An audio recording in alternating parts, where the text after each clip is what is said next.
26 testning yechimini ko'ramiz hozir. Ha? Hayotdan xursandman. Assalomu alaykum hammaga. Bugun 26 testning yechimini ko'rib chiqamiz. Birinchi savol. 147 va 69 ning ayirmasiga nechisini qo'shsak 100 bo'ladi deyapti. Demak, dastlab 147 dan 69 ni ayiramiz. 78 ga teng bo'ladi. 78 ga 22 ni qo'shsak 100 ga teng bo'ladi. To'g'ri javob A. Ikkinchi savol. Turli raqamli eng kichik uch xonali son 150 dan qanchaga kichik deyapti. Demak, 150 dan ayiramiz. Turli raqamli eng kichik uch xonali son, ya'ni 102 ni ayirsak, natija 48 ga teng bo'ladi. Bu esa B javobda turibdi. Uchinchi savol. Ikkita ko'p qavatli uy bor. Birinchi ko'p qavatli uyda har bitta qavati 3 metrdan 3 ta qavati bor va yana 2 metrlik tomi ham bor. Demak, jami uzunligini topish uchun 3 kara 3 qo'shilgan 2 qilamiz. Ikkinchi ko'p qavatli uy 4 ta qavati bor. Har bitta qavat 2 metrdan va 3 metrlik tomi ham bor. 4 kara 2 qo'shilgan 3 qilamiz. E'tibor beradigan bo'lsak, chap tomon va o'ng tomon ikkalasining ham natijasi 11 ga teng bo'ladi. Demak, bularning farqi 0 ga teng. Bu C javobda turibdi. 4-savol. 71 ni 6 ga bo'lganda qoldiqli bo'lishni bajarishimiz kerak. 71 ni ichida 6 10 bitta bor va 5 qoldiq bo'ladi. Bu B javobda turibdi. 5-savol. A va B ni taqqoslashimiz kerak. A da 1 kilometr 1 metr, B esa 1001 detsimetr ekan. Dastlab mana bu 1 kilometr 1 metrni metrga aylantiradigan bo'lsak, 1 kilometr 1000 metr, 1 ni qo'ysak 1001 metr bo'ladi. A bu esa 1001 detsimetr. 1001 metr 1001 detsimetrdan katta bo'ladi. Bu A javobda turibdi. 6-savol. Demak, kvadrat berilgan, uning perimetri 36 sm ga teng.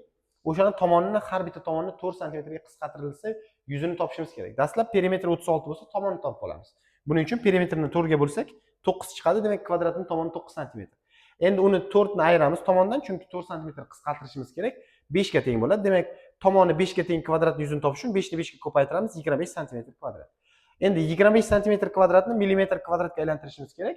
1 sm 10 mm bo'lsa, 1 sm kvadrat 100 mm kvadrat bo'ladi. Demak, 25 ni 100 ga ko'paytirsa 2500 mm kvadrat bo'ladi. To'g'ri javob A. 7-savol. Xo'p, 1 detsimetr 1 kilometrning qanday qismini tashkil qiladi deyapti. Demak, dastlab 1 kilometrdan detsimetrga o'tib olamiz. 1 kilometr bilamizki 1000 metr, 1000 metr esa 10000 detsimetrga teng. Demak, 1 detsimetr 1 kilometrning 10000 dan bir qismini tashkil qiladi. To'g'ri javob C. 8-savol. Sayyoh dastlab yo'lning 4 dan 3 qismini bosib o'tdi va yana 18 kilometr masofa qoldi deyapti. Demak, yo'l chizib olamiz, uni 4 ta bo'lakka bo'lamiz. 3 ta qismini bosib o'tgan bo'lsa, demak, bitta qismi qoladi va mana shu 18 kilometrga teng bo'lsa, demak, har bitta kichkina bo'lakchamiz 18 ga teng bo'ladi. Endi bizdan sayyoh necha kilometr yurgan deyapti. Sayyoh 3 ta bo'lakchani bosib o'tganda, demak, 3 kara 18 qilamiz. 54 kilometr. Bu A javobda turibdi. 9-savol. Hisoblashni amalga oshirishimiz kerak. 99999 ga 2 ni qo'shamiz va ayiramiz 1999 ni. Natija 98002 ga teng bo'ladi. 10-savol. Aylanada ixtiyoriy 3 ta nuqta olingan, nechta yoy paydo bo'ladi deyapti. Demak, 3 ta nuqtani belgilaymiz. Endi yoylarni sanab chiqamiz. Mana bu birinchi yoy, bu ikkinchisi, bu uchinchisi. 3 tani sanadik. Endi mana bu nuqtadan ikkinchi nuqtagacha borsak, yana bitta yoy paydo bo'ladi. Endi bu nuqtadan bunisigacha borsak, yana bitta yoy paydo bo'ladi va bundan bunisigacha borsak, yana bitta paydo bo'ladi va jami 6 ta yoy hosil bo'ladi. To'g'ri javob D. 11-savol. Farqi 3 ga teng bo'lgan raqamlar juftligi nechta deyapti. Demak, ayirgan paytimiz 3 chiqadigan raqamlar juftligini yozib chiqamiz. Bular 3 va 0, 4 va 1, 5 va 2, 6 va 3, 7 va 4, 8 va 5, 9 va 6. Demak, 7 ta juftlik bor. Bu C javobda ko'rsatilgan. 12-savol. Agar A juft son bo'ladigan bo'lsa, variantlardan qaysi biri yana juft son bo'ladi deyapti. Demak, A ga ixtiyoriy juft son qo'yamiz, masalan 2. D javobdagi 3A + 4 ifodaga A ni o'rniga 2 ni qo'yadigan bo'lsak, 3 kara 2 6, 4 ni qo'ysak 10. Yana juft son hosil bo'ldi. Demak, D to'g'ri javob ekan. 13-savol. Bizda quyidagi tengsizlik berilgan, ya'ni A 4 dan katta yoki teng va 9 dan kichkina bo'lishi kerak. Mana bu ifodani eng katta qiymatini topishimiz kerak. Ifoda eng katta qiymatga ega bo'lish uchun A ni biz iloji boricha kichiktirishimiz kerak, ya'ni eng kichik qiymatini qo'yishimiz kerak. Mana bu tengsizlikda oraliqda eng kichik A ning qiymati bu 4 ga teng. Chunki mana bu yerda 4 kirsa ham bo'ladi. Demak, A o'rniga 4 qo'yadigan bo'lsak, 12 ayrilgan 2 kara 4 qo'shilgan 3 kara 5, ya'ni 15. Natijani hisoblaydigan bo'lsak, bu 19 ga teng. Demak, to'g'ri javob A ekan. 14-savol. Jahongirning 4 yil keyingi yoshi 2 yil oldingi yoshdan qancha farq qiladi deyapti. Demak, Jahongirni hozir 10 yosh deb belgilab olamiz. 4 yildan keyin 14 ga kiradi, 2 yil oldin 8 yoshda bo'lgan. Demak, 14 dan 8 ni ayirsak 6 yil farqi bor ekan. Demak, C bo'lar ekan. 15-savol. Imtihonda 5 balli savollardan 4 ta bor, 4 balli savollardan 6 ta bor, 3 ballidan 12 ta bor. Imtihonda olish mumkin bo'lgan eng katta ballni so'rayapti. Demak, ko'paytirib chiqamiz. 5 kara 4, 4 kara 6, 3 kara 12. Hisoblab hammasini qo'shadigan bo'lsak, eng maksimal ball 80 ballga teng ekan. Bu B javobda ko'rsatilgan. 16-savol. Idishning hajmi 450 ml.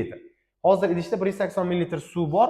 Yana qancha quyilsa idish yarmi to'ladi deyapti. Demak, yarmini topish uchun dastlab 450 ni 2 ga bo'lamiz. 225 ml to'lish kerak.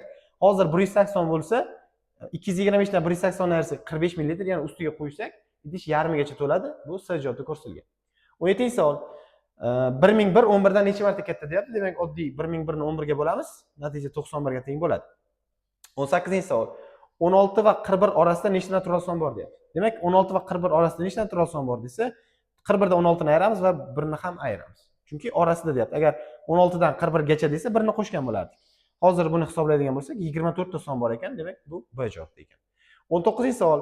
Kechadan oldingi kun Boburning tug'ilgan kuni deyapti. Demak, bugunni belgilab olamiz. Mana bu kecha, bundan oldingi kun Boburning tug'ilgan kuni ekan. Ertadan keyin Abbos tug'ilgan kuni deyapti. Demak, bugun, mana ertaga, ertadan keyin Abbos tug'ilgan kuni ekan. Endi aytayaptiki, Boburning tug'ilgan kuni chorshanba kuni edi deyapti. Demak, Boburning tug'ilgan kuni chorshanba bo'lsa, keyin payshanba, juma bugunga to'g'ri keladi. Ertaga shanba, ertadan keyin yakshanba bo'ladi. Demak, Abbos tug'ilgan kuni yakshanba kuni ekan. To'g'ri javob B. 20-savol. Avtomobil tezligi 60 km/soat, velosiped tezligi 20 km/soat. 2 soatdan keyin avtomobil velosipeddan necha kilometr ko'proq yuradi deyapti.